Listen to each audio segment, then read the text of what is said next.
Keyingi savolimiz tish ildizi nega ochiladi va uni davosi deyilgan. Bu asosan ikkiga bo'lsak bo'ladi.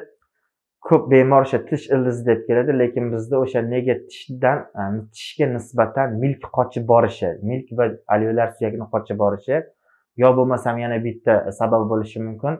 Tish o'sish hisobiga bifurkatsioniy zonasigacha ochilganini ko'rishimiz mumkin. Bunaqa bemorlar juda ko'plab.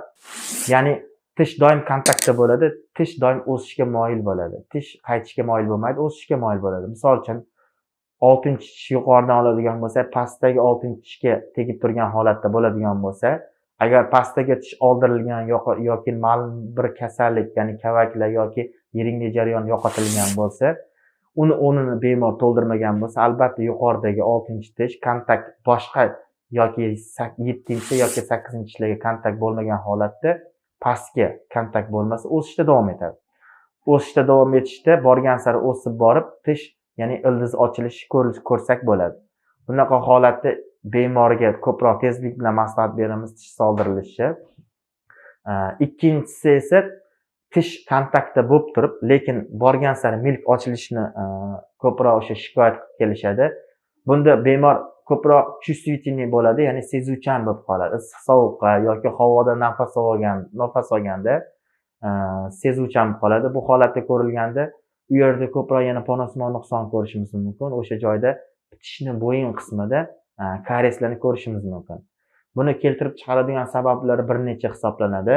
Birinchi navbatda o'sha olishimiz mumkin nagruzka hisobiga, ikkinchisi noto'g'ri qo'yilgan o'sha tishlar hisobiga, unda ham bir nagruzka tushib keladi.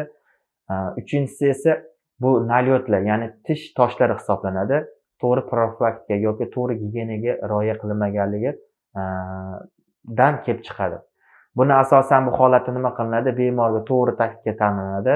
Agar koronka noto'g'ri qo'yilgan bo'lsa yoki 3-4 ta tish yo'qotilib unga ilingan bo'lsa, 3-4 ta tishi kuchini unga ilingan bo'lsa, o'sha tishlarning yechilishi va to'g'ri tish ilmasdan o'ziga o'zini tish qo'yib qo'yilishi yo bo'lmasam kontaktda bo'lib turib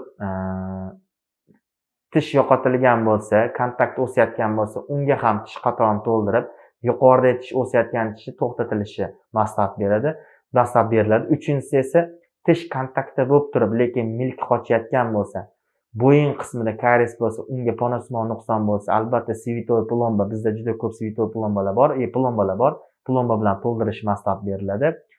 Lekin qochib borilayotgan keyingi 4-sabab o'sha nalyotlar bo'lsa, albatta nalyot bilan tish toshlarini oldirib, tozalab, tishni to'g'ri yuvish taktikasini tushuntirib, ya'ni bemorni og'zini sog'lom holatga olib kelinsa, shu holatda tish qochishidan, ya'ni milk va alveolar jag' suyagi qochishidan to'xtatiladi. Bugungi kunda stomatologiyada o'sha alveolar suyak bilan milkni qochishini to'xtatsa bo'ladi, lekin orqaga qaytarib bo'lmaydi. Ya'ni o'z holatiga qaytarib bo'lmaydi. Bunaqa bemorlarga yana ko'p bemorlar keladi. To'xtatgan holatimizda ham o'sha yarim darajasida, bo'yin qismidan yarim darajasida qochib ketganini ko'rsak bo'ladi. Baribir o'sha chувствительный sezuvchanlik saqlanib qoladi. Bunaqa holatda ikki etap qilinadi.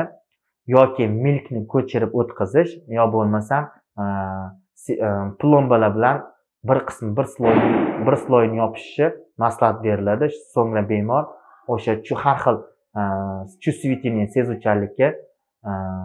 sezuvchanlik yo'qoladi. E'tiboringiz uchun rahmat.